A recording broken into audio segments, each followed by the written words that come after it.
മറ്റൊരു പ്രധാനപ്പെട്ട വാർത്തയാണ് സ്വർണ്ണക്കടത്ത് കേസ് പ്രതി സ്വപ്ന സുരേഷിനും വിജേഷ് പിള്ളയ്ക്കുമെതിരെ കണ്ണൂർ തളിപ്പറമ്പ് പോലീസ് കേസെടുത്തു. മുഖ്യമന്ത്രിക്കും എം.വി. ഗോവിന്ദനുമെതിരെ അപവാദ പ്രചരണം നടത്തിയതിൽ നടപടി ആവശ്യപ്പെട്ട് CPM നൽകിയ പരാതിയിലാണ് കേസെടുത്തത്. വിശദാംശങ്ങളുമായി ന്യൂസ് ഡെസ്കിൽ നിന്നും ആന്റണി ജിസ്റ്റോർ ചേരുന്നുണ്ട്. ആന്റണി, സ്വർണ്ണക്കടത്ത് കേസ് പ്രതി സ്വപ്ന സുരേഷിനും വിജേഷ് പിള്ളയ്ക്കുമെതിരെ കണ്ണൂർ തളിപ്പറമ്പ് പോലീസ് കേസെടുത്തിരിക്കുകയാണ്. എന്തൊക്കെയാണ് വാർത്തയുടെ കൂടുതൽ വിശദാംശങ്ങൾ?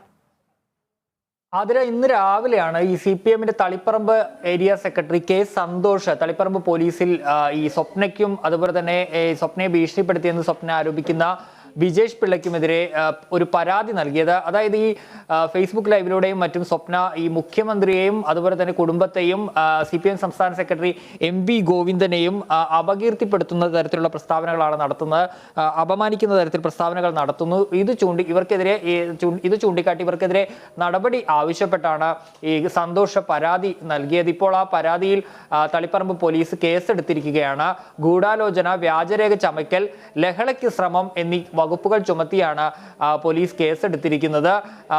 ഏതായാലും ഈ രാവിലെയാണ് ഈ പരാതി നൽകിയത്. ഏതായാലും ആ പരാതിയിൽ ഇപ്പോൾ വൈകുന്നേരത്തോടുകൂടി തന്നെ കേസ് എടുത്തിരിക്കുന്നു. ഈ സ്വപ്ന നടത്തുന്ന ചില കാര്യങ്ങൾ, ഈ പറയുന്ന ഈ ആരോപണങ്ങളെല്ലാം ഗൂഢാലോചനയുടെ ഭാഗമാണ് എന്നുള്ളൊരു കാര്യമാണ് ഈ പരാതിയിൽ സന്തോഷ് ചൂണ്ടിക്കാണിച്ചിട്ടുള്ളത്. ഏതായാലും ഇപ്പോൾ ആ പരാതിയിൽ പോലീസ് കേസെടുത്തിരിക്കുന്നു. തളിപ്പറമ്പ് പോലീസാണ് Taliparamba CPM area secretary K. സന്തോഷിന്റെ പരാതിയിൽ കേസെടുത്തിരിക്കുന്നത്.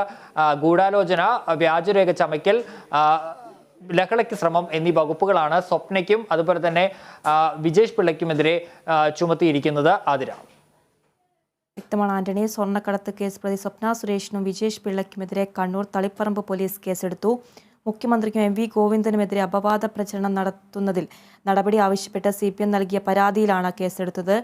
വാർത്തയുടെ വിശദാംശങ്ങൾ നൽകുകയായിരുന്നു ന്യൂസ് ഡെസ്കിൽ നിന്നും ആന്റണി.